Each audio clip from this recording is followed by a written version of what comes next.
The following program is paid for by the Lone Star RIA. Welcome to the Massive Passive Show, where you'll hear serious discussions about everything real estate investors encounter building their portfolios. Many radio shows and podcasts talk about real estate investing, but the hosts of the Massive Passive Show actually do it. Sit back and relax and learn about becoming a massive passive deal maker.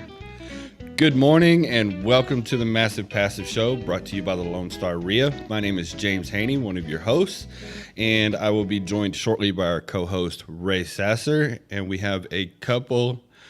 We have a couple of very special guests coming on. One of our vendors and sponsors, Clint Yates, with Direct Mortgage Loans.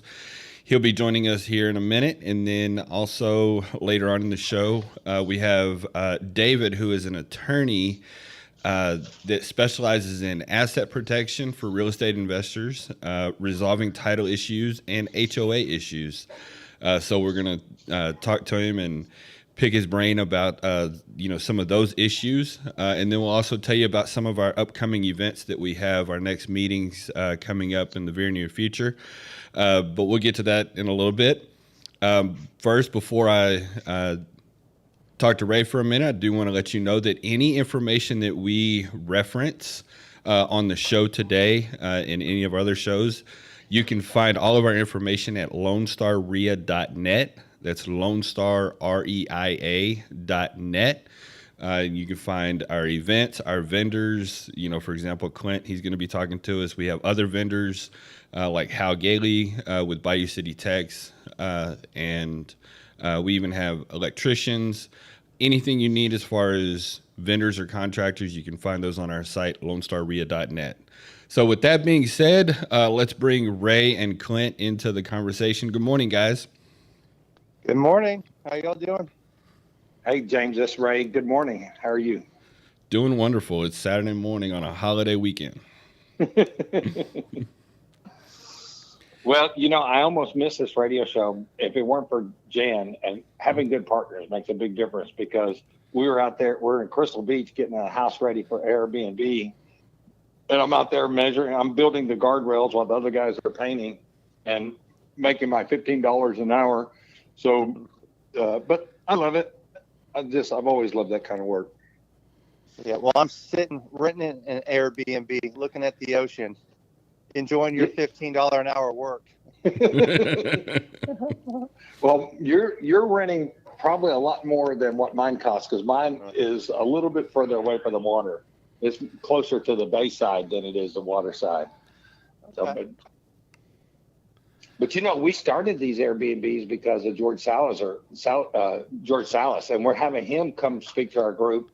And George, I've been thinking and dabbling with the idea of doing Airbnbs for a while, but he actually showed me the math, and I thought, okay, we can try that. Now we have something to shoot for. And we converted 4 of our properties into Airbnbs, and it's exciting. And the other fringe benefit is you have a place to stay when you want to go to the beach or to the lake. So really excited about that feature of the Airbnbs.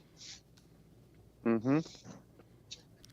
So, James, let's talk a little bit about what Clint does. Yeah, I was just fixing to interject and ask Clint to go ahead and tell our audience. He's one of our vendors, like I mentioned, and he's one of our money guys. So if you're looking for money, Clint is the one to go see. But there's different types of money out there, and Clint provides long-term financing. So Clint, go ahead and take over and tell everybody what it is that you do and how you can help them. All right. Well, so kind of like you talked about, it's all about, I guess, securing properties with other people.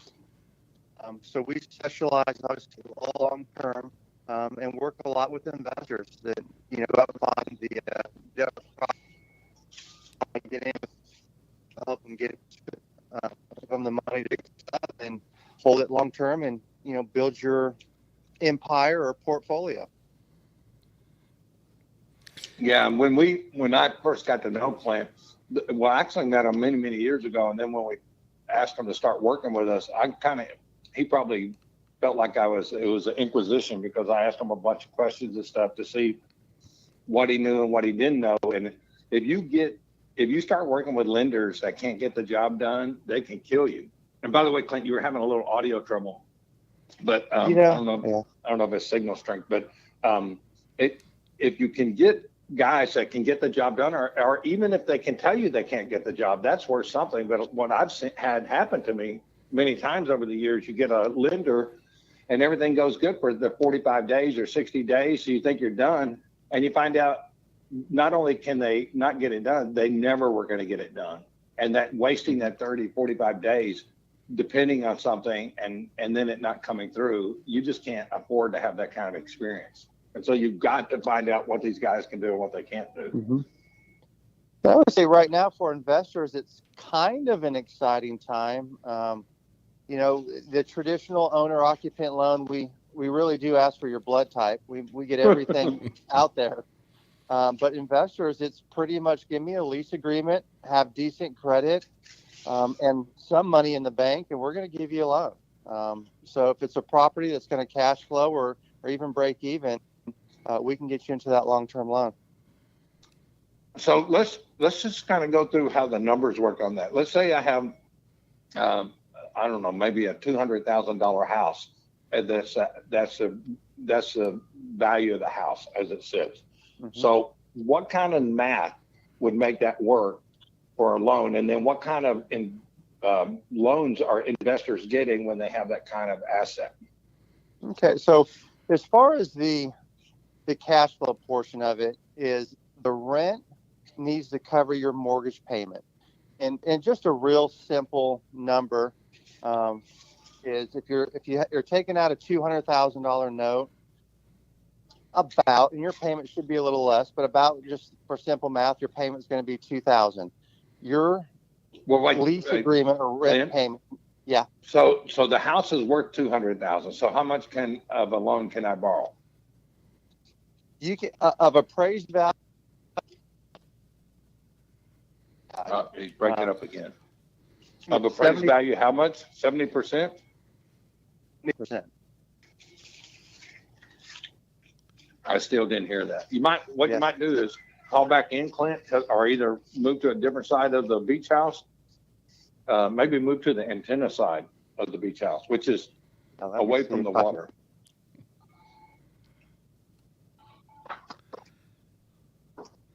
So Ray, while we're waiting on that, what are you typically seeing on that as far as what people can get financed on that? Well, I'll let him do the numbers, but as an investor, we need to be able to refinance our stuff sometimes, because like an investor, you might borrow the money for a year or 6 months, or you might borrow it long term, or say midterm, like 5 to 7 years. And if Clint can give us the kind of loans where we can do fully amortizing, then we can take those lenders out of the picture. And in 2007, 2008, and really in the late 80s, a big reason why a lot of people went out of business is their loans got called. And if you have a commercial loan or commercial line of credit that you're using, they can call your loan literally at their discretion. And I've had people argue with me about that, but all you got to do is read the loan docs. And because a typical commercial loan will say it's a 30-year ammo with a 5-year call. And if it's got that 5-year call, they can at any time basically call that loan in the majority of the commercial stuff. So that's why Clint is so valuable, because he can turn that loan into, you take that, even if the interest rate's not different, you take that from going from a high risk position to a low risk position. Are you back with us, Clint? Yep. Yeah. You hear me better? Yes, you sound great. Yep. That's what happens when you're sitting on the beach. That's the price we have to pay. Yeah. But you know what? Somehow you got to figure out how to get on the beach. In your life, you got to figure out what can I do to get on the beach? That's exactly right. Yep. So getting back to, I know where we left off, 75% of appraised value. That's basically what we're going to let you leverage. So that would be 150 on that house if it's 75%. Correct. If it's worth 200,000, we're going to let you have 150. And it's just basic math. Your payment should be less. You're going to be about $1,500. You want your rent payment to be at least $1,500, and that's it. That's the income qualification for that loan right now. And those are 30-year fixed rates. no calling should the economy turn. You're locked in. You can forget about it, move on to the next project. Well, I know this is radio and I don't want to dive too deep, but so let's talk about the DSCR. So that's what you're talking about there. And Yep. What is that number normally? Yes, your debt service ratio. It's basically, you don't want to be in a negative cash flow position, and you probably don't want that property anyways if you're going to negative cash flow. Right. So all we're looking for is you're breaking even, and that's it. That's cool. And so, and then what type of financing will I get? Like what generally, let's say that I have maybe an 800 credit score and I have the income being generated by that property. What kind of terms and interest rate can I expect to get? So I'll start with where the best it gets, and that's if you give me everything, income docs and everything. Rates are high 5s to low 6% there, and then if we go all the way to just the debt service ratio, and I don't ask for a whole lot, they're about 7%. So investment loans, depending on the strength of you, can start high 5s to low 7s is the range. Okay, and then would that be 20-year or 30-year amortization? Those are 30-year fixed rate loans. 30-year fixed rates. And is there prepayments on those normally? On the debt service ratios, there's about a 3-year prepayment penalty on those. You give me all your income docs, there's no prepayment penalty. So if the plan is to buy and hold these things, then the 3-year prepayment shouldn't be a problem. It's only if Right. you end up having to sell it, then you have to pay a little bit more money. Mm-hmm. Correct. Okay. And so those are the debt service. You classify those as debt service loans? Yeah, or we in the industry we call them non-QM. Okay. And then if it's QM, like let's say I'm doing the BR method, the BRR, the BRR method. If I'm doing the BRR method, then what can I expect as far as terms on those, and how many of those kinds of loans can I do? Yeah. So if you're, like I said, you're giving me full docs, I look at your tax returns, you can get 10 of those. Those are with Fannie Mae, Freddie Mac loans. 10 of those, no prepayment penalties, and those are the ones right now about a high 5% interest rate. Okay.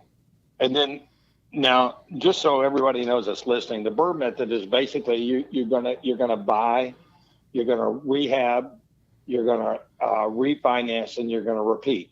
And you can, and without a lot of hassle, you can do 10 of those. And so now, go ahead. And you can do the non-QM. You don't have to do the qualifying ones, but you can do the ones where we just look at the lease agreement. It's really unlimited. There is no limit there. So you can still do the BRR method with those. Right. And so basically, if you go from QM to non-QM, which is, I guess, qualifying mortgage, and what that really means is that, tell me if I'm right on this, because I'm just kind of guessing now, but if it's QM, it just means that there's a really strong secondary market. That means it's meeting a lot stricter underwriting guidelines, and therefore it's going to give us a 1 or 2% interest rate, lower interest rate. That's correct. Yep. Okay. So that's really what we got to do. So you could do 10 houses. If you could find the 10 houses, now, if you're going to do the 75% down and you're using the BRR method, you might go in with hard money and then you refinance that, right? And And now, would people normally have to walk to the table with money if they go to the longer term refinancing, if they're doing the BRR method? You know, it's all about the deal that you find. So you said, we work a lot of people that we call it the double close, temp to perm. They acquire the property with a short-term loan, whether it be private money, hard money, bridge loan, however you get that. And generally, they're going to loan you 70% of appraised value. So if you're buying the home deep, you can get into that loan with no money out of pocket. And then as soon as you fix up the property, we're going to refinance you out at 75%. So you can get into these with little to no money out of pocket. Well, cool. You know, I'm just sitting here and I'm realizing that the guy that's borrowing money is building guardrails on the beach, and the guy that's lending money is sitting on the beach, probably drinking a pina colada.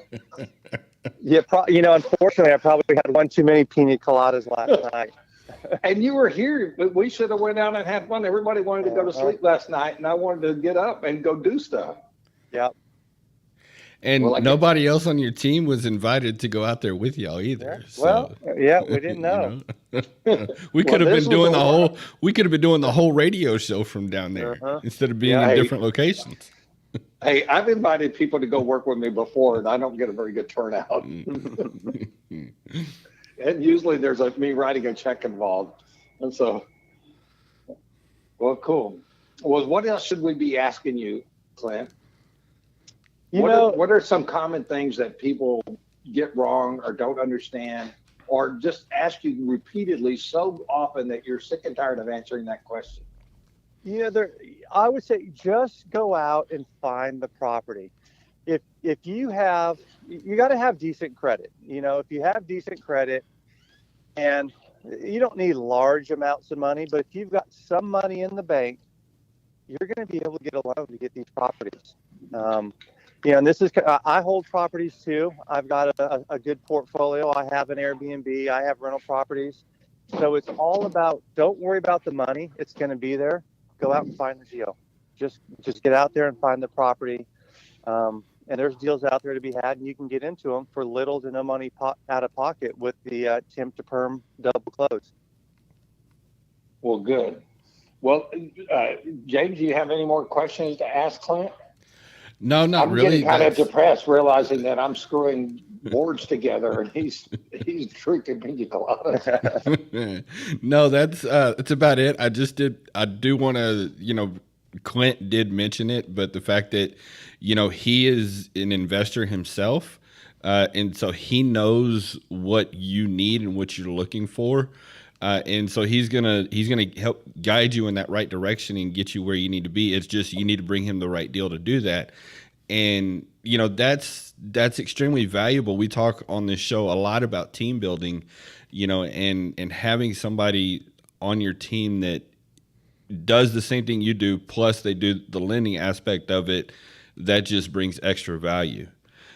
So again, I just want to remind the listeners and our audience that if you're wanting to get in touch with Clint, if you're looking for some money or a mortgage for a potential investment property, visit LoneStarREIA.net. That's LoneStarREIA.net, and his information is there. And he's also going to be at I believe he's going to be at our next meeting on June 11th. He's typically at almost all of our meetings. Him or his assistant are there, so you can come and network, and you can ask him questions there in person. Hey, I got one last question to ask him. Yep, Clint.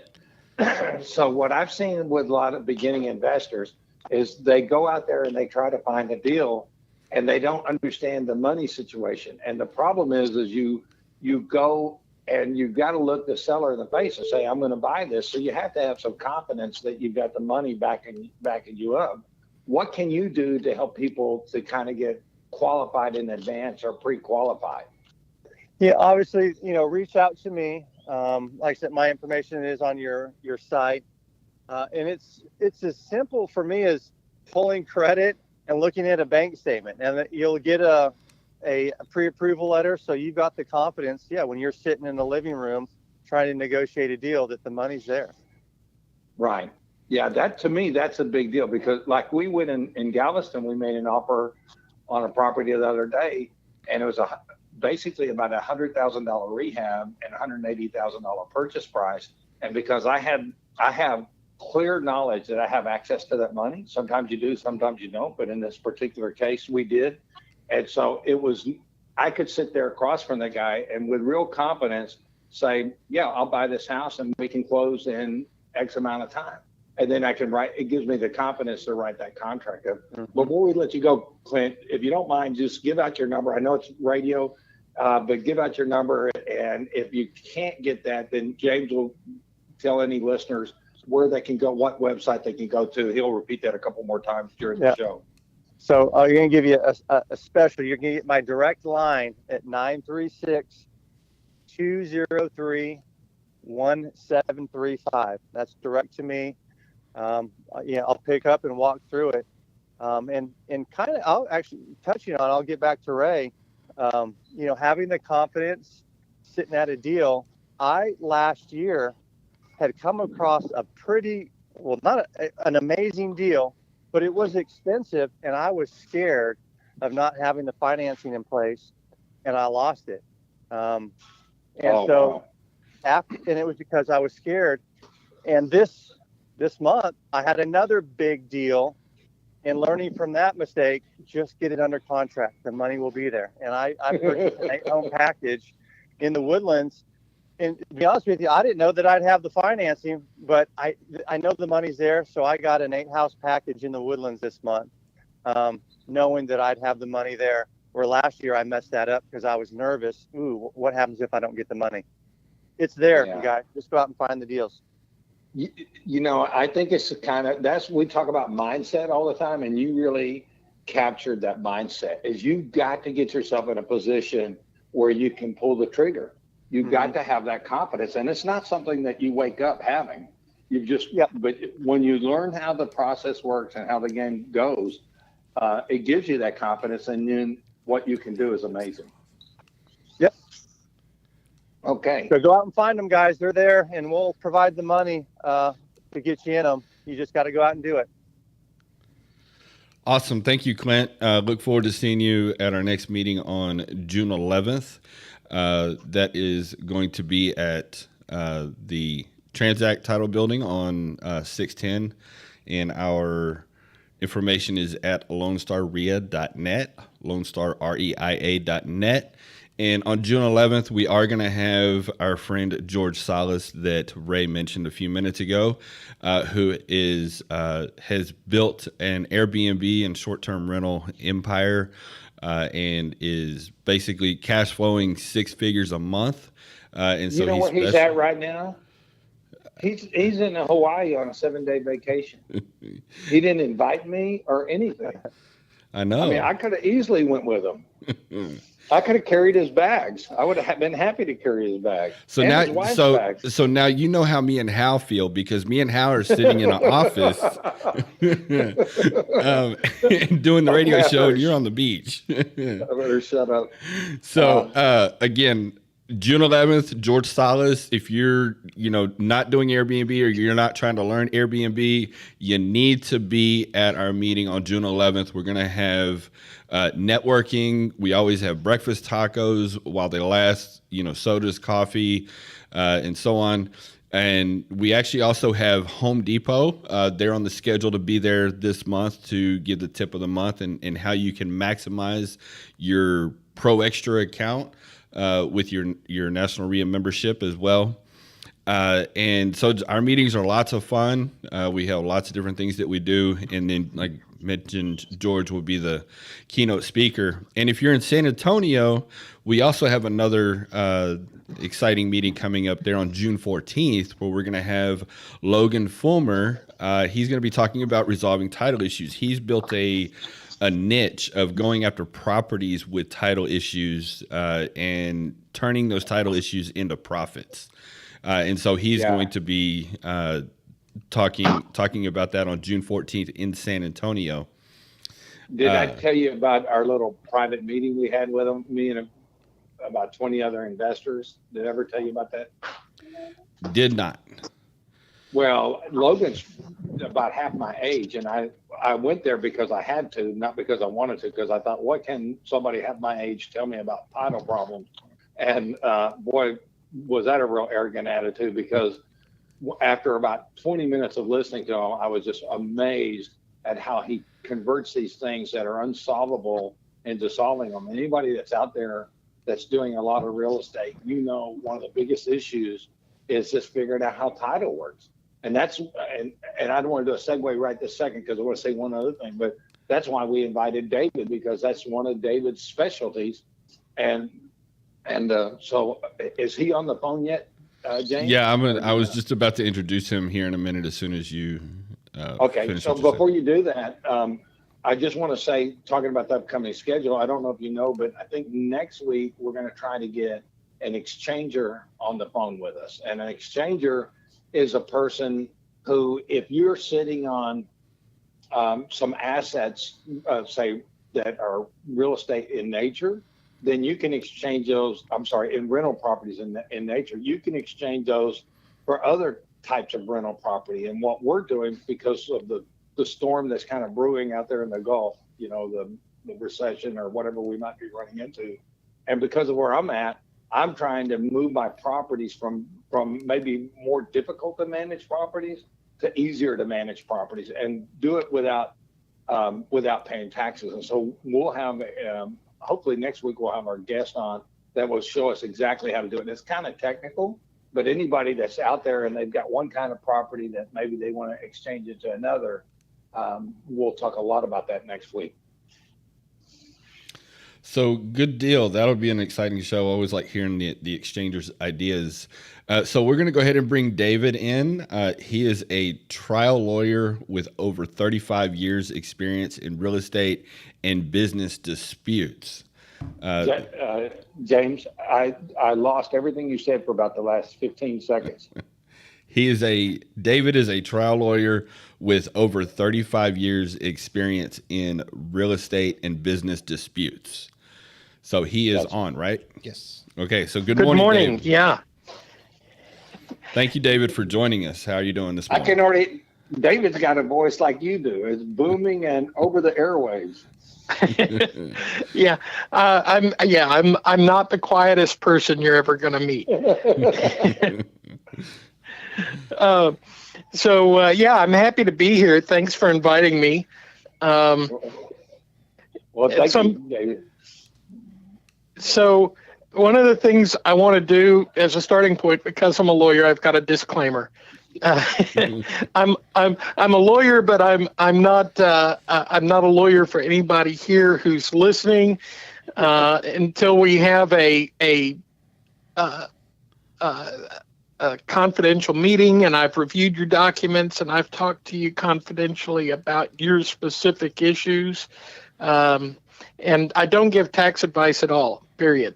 So don't ask me for tax advice. Anybody who wants to treat anything I've said here is advice instead of general education about the law, they're doing it wrong. David, you're reminding me of something. I just came back from a class in Florida, and there's a guy that was always at the same class. And he said he got tired. He was trying to put together asset protection, and he got tired of going to the lawyer and the lawyer saying, do this and do this, but talk to your tax guy. Then he'd go to the tax guy, and the tax guy say, do this and do this, but talk to your lawyer. And finally, he forced those two guys to get in the same room, and they beat out asset protection thing that would work. Well, and that makes sense. The more complicated your business and the more complicated your asset protection needs to be, then the more facets that have to be considered. And if there are tax implications for your asset protection, then you certainly need to, that certainly makes sense to get the lawyer and the tax advisor in the same room together and hammer out something that makes the client, the lawyer, and the tax advisor all, if not happy, at least satisfied. Yeah. So, when I first started, I went and took all the real estate classes, and I was going to get my license. And then I decided not to get my license because they scared the hell out of me.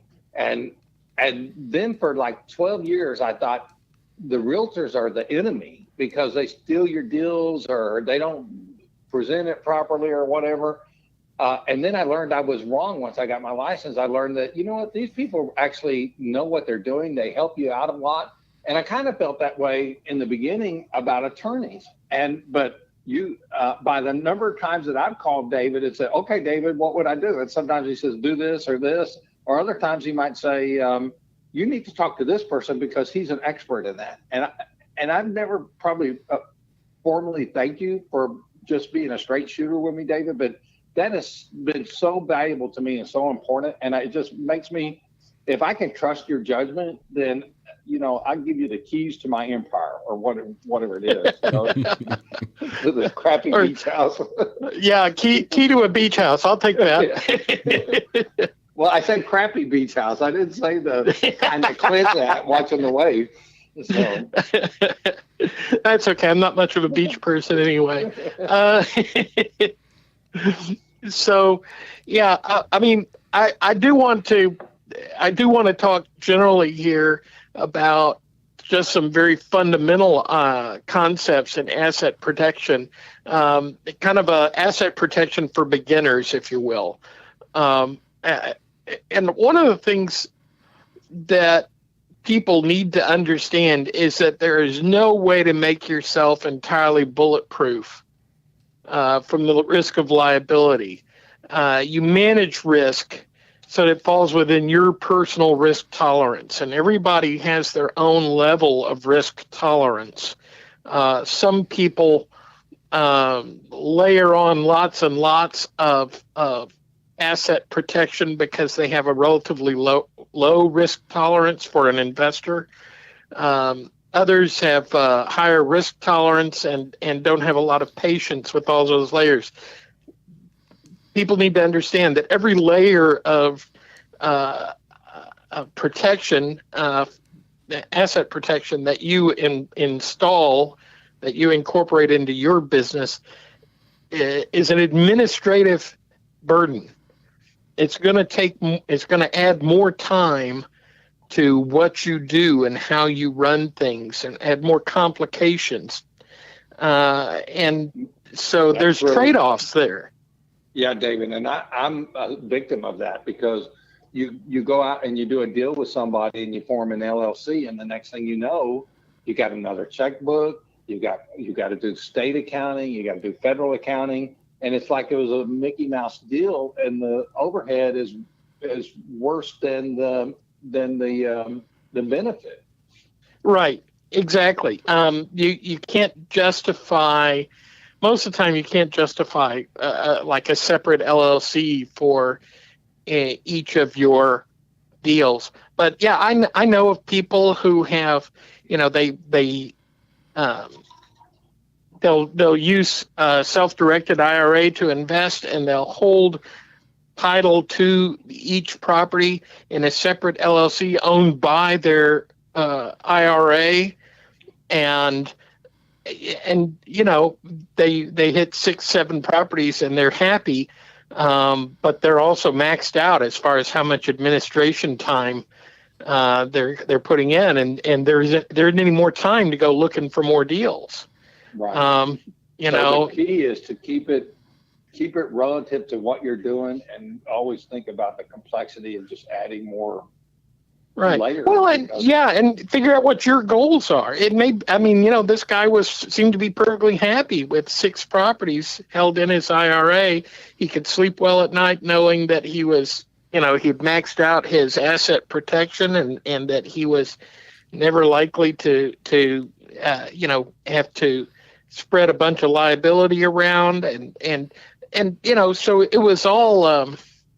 It's all relative to what do you as the investor want. If you want to build an empire of hundreds of single family residences scattered all over the place, and you're happy with a fairly high level of risk, then that's doable. But you can't control all that risk and have all those properties at the same time. So since you brought that up, let's just drill down into that for a second. So, you said separate LLCs for separate properties, and so as you're sitting there, as you're talking, I was sitting here thinking, an LLC is sort of like that saying, "What happens in Vegas stays in Vegas." So, what happens in that LLC stays in the LLC, right? Well, that's the concept, but there are exceptions, and that's something.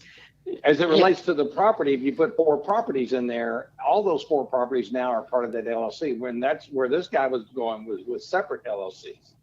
Right, exactly, and so So, right. One of the things the law recognizes something called veil piercing. If you don't actually run the LLC as a separate entity, a separate business entity, if you commingle the funds, uh, uh, if you commingle construction materials from one LLC to the other, then you run the risk of destroying the veil of the protective veil that you're trying to keep up, the corporate shield, um, by not treating the LLC as a separate person, as a separate entity, as you suggested earlier, Ray, that you're looking at every LLC needs its own bank account. Every LLC makes its own tax filings. Every LLC needs its own debit card and its own bookkeeping. And those are all administrative burdens. You can pay your tax preparer to prepare 50 tax returns for 50 properties because you've got 50 LLCs. But yeah, at that point, what are you doing to your cash flow? So, or you can say, I want a separate LLC for every $500,000 or so in assets. So Right. you put 3 or 4 properties or 5 or 6 properties, depending on what you paid for them, into a single LLC, and then once it gets over 500,000, then you start a new LLC. That's another approach. So that, and just to kind of go back just a little bit, let's say that we can somehow manage this corporate veil protection. So if we have a bucket, an LLC is a bucket, and you're saying if you put one, say, small asset in there, then your bandwidth becomes a problem because now you're spending your time and energy managing that and not out there doing what makes you money.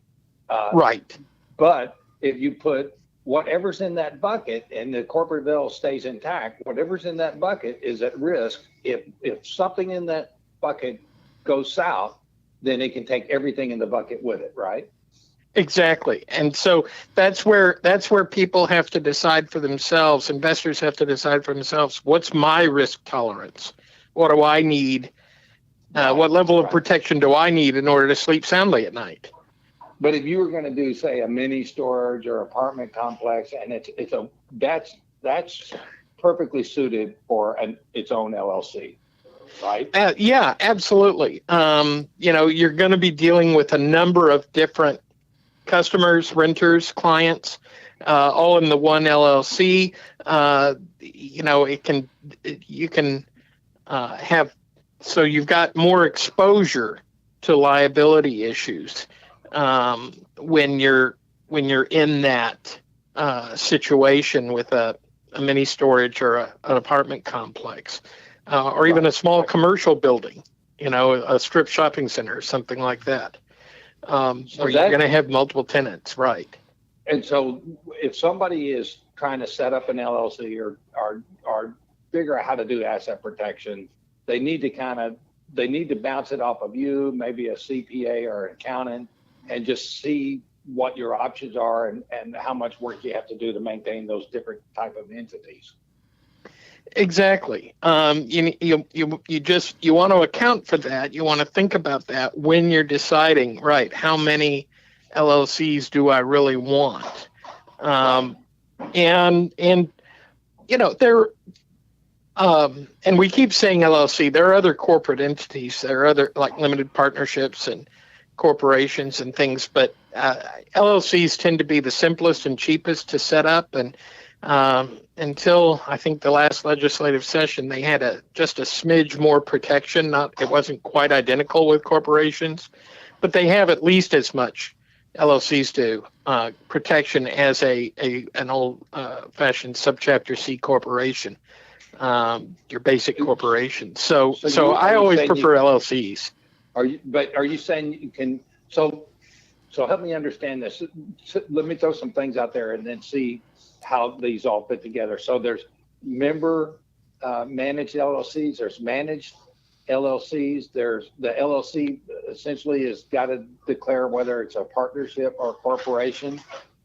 Can you? I mean, it's a lot of confusing stuff. Can you kind of give us a breakdown of what all that means? Well, one of the things that it means is that there aren't that many differences, and you're at risk for not accomplishing much. If when you're first starting out, you set up an LLC, but you're a one-man or one-woman show. You're the one, showing the property, negotiating terms of contracts. You're the one, responding to maintenance calls. If it's just you every time, then you're probably not really controlling much liability with an LLC. And you might even want to think about whether an LLC is worth the trouble at all if you're first starting out. The LLC's primary function, or any of these corporate entities, the primary function is to protect you from liability for the misconduct of other people. Your business, if you're in partnership with somebody, if you've got a management company, all those things, you can restrict the liability for what they do to your LLC. But if you're the one doing all the work anyway, then you're probably going to be individually liable for anything that looks like your own misconduct, regardless of whether you also own an LLC or not. That just means the LLC is also responsible, and you're not really accomplishing very much when you're first starting out. If that's how you're going to run things, is doing all the work yourself. And there are a few. The only thing the LLC really works to protect you is contractual liability. Okay, if somebody gets hurt from slipping and falling into the pool on one of your properties, or getting electrocuted on one of your properties, or a rapist breaks in through a window because the burglar bars weren't properly maintained, or there weren't any burglar bars at all, then none of that's a breach of contract, and you're probably, if that was your responsibility to maintain safety on the property, then you're probably getting sued individually, regardless of whether you own an LLC.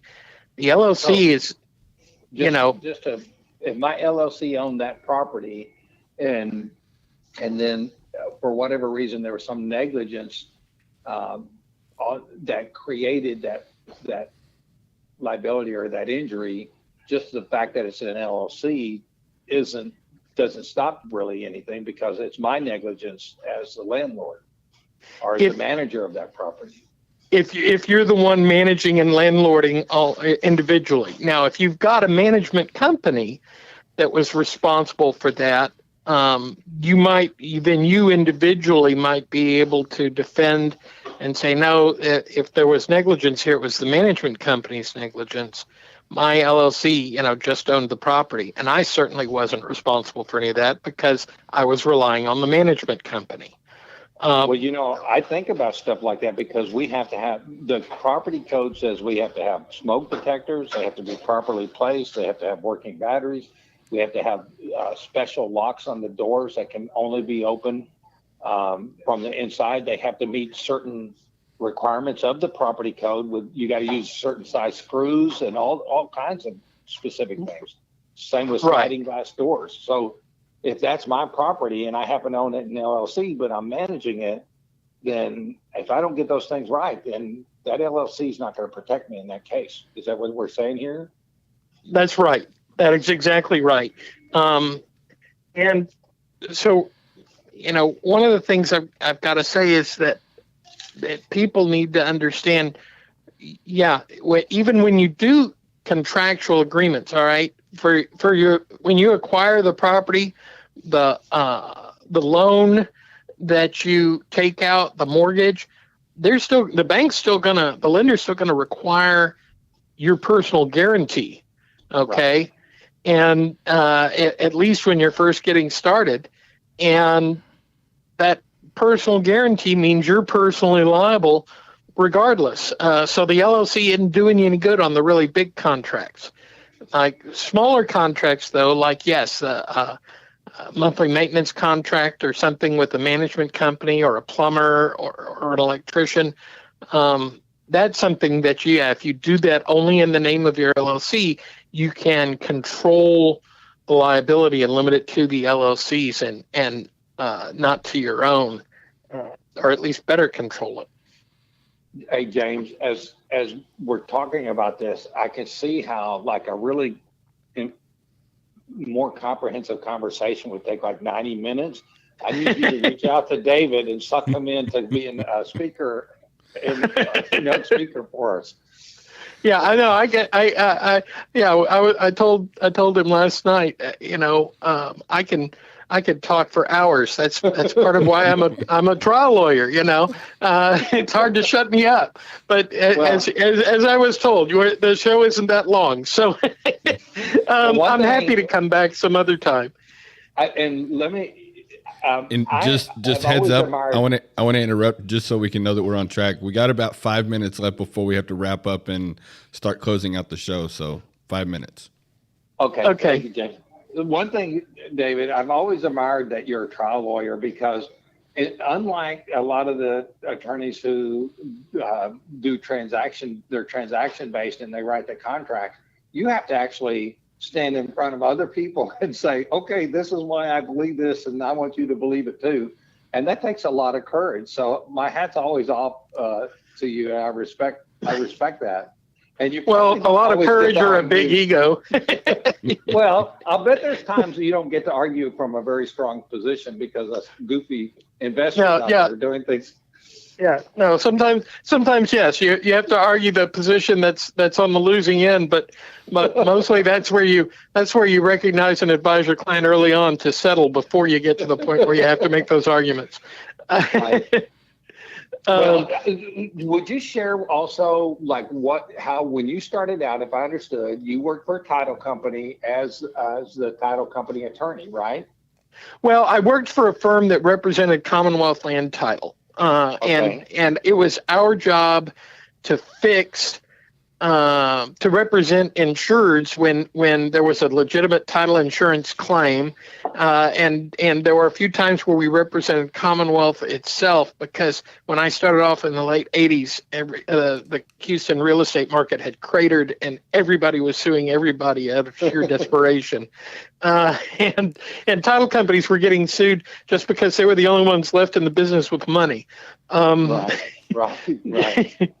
And so, the claims weren't necessarily any good, but they were still lawsuits. So yeah, I got involved in a lot of that. I've done some surveyor malpractice work. I've done all kinds of HOA disputes. I could fill another couple of hours talking about HOA disputes if anybody's interested in that. But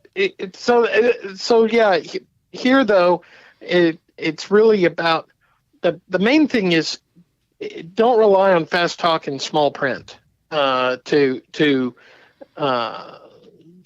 acquire your property, to acquire your tenants. Every business deal you go into, think of it. It needs to be a win-win. It needs to be something where everybody comes out ahead. That's where the motivated seller comes in, right? They're motivated to sell cheap because that's and they're willing to do that because of their situation, their circumstances. You find that motivated seller, and they're not going to come back at you and complain about being defrauded or cheated because they got what they were looking for. Right. And so this is. And so this is my general advice for avoiding the courtroom, the real estate investors, is play it clean, be fair to people, and if you can't structure the deal so it's a win-win, then move on to the next deal. Can I add something to that too? Just having done this for a long time, is treat other people the way you want to be treated, and don't ignore people. When something comes up, deal with it. Would you agree with that? Yeah, absolutely. A lot of problems grow way out of proportion because, people don't get on them right away. If you can, sometimes it takes nothing more than, you're right, that didn't work. I'm sorry it didn't work out the way you wanted it to. And just an apology may be enough to nip the thing in the bud and get people and make people satisfied enough that they don't go to a lawyer and they don't file a lawsuit. And you can move on down the road to the next thing. It's hard to win a lawsuit, isn't it? When lawsuits, let me say this, lawsuits are always, especially when it comes to residential property, they're almost always going to be more expensive than the property is worth. And so win or lose, it may be that the lawyers are the only ones who come out ahead. It's like winning a fight and getting your teeth knocked out. Yeah. I won, but my teeth are knocked out. Yeah. I won, but my dental David, bills are going to cost more. Yeah. So expect James to be inviting you to be a keynote speaker, and I guess this actually working out pretty good because now I'm setting you up in front of the audience. So now you can't let us down. So you have to say yes. Ray's good at that. Really quick, we do. I hate to cut off, but we really do got to start the wrap up of the show. Give us David, contact information and all that. Yeah, I was just fixing to ask David. Put your contact information out there and let people know how to get a hold of you. Okay. I office in the Museum District at 4309 Yoakum Boulevard, Suite 3000, 77006. That's Houston. And my mobile number is 832-814-9046. Feel free to give me a call if you've got a question. Like Ray said, I'll either try and get you an answer or point you to somebody who can. Thank you, David. Last time, LoneStarREIA.net, LoneStarREIA.net, and we will see you on the next show. Have a good holiday weekend, and we look forward to seeing you at our next meeting on June 11th.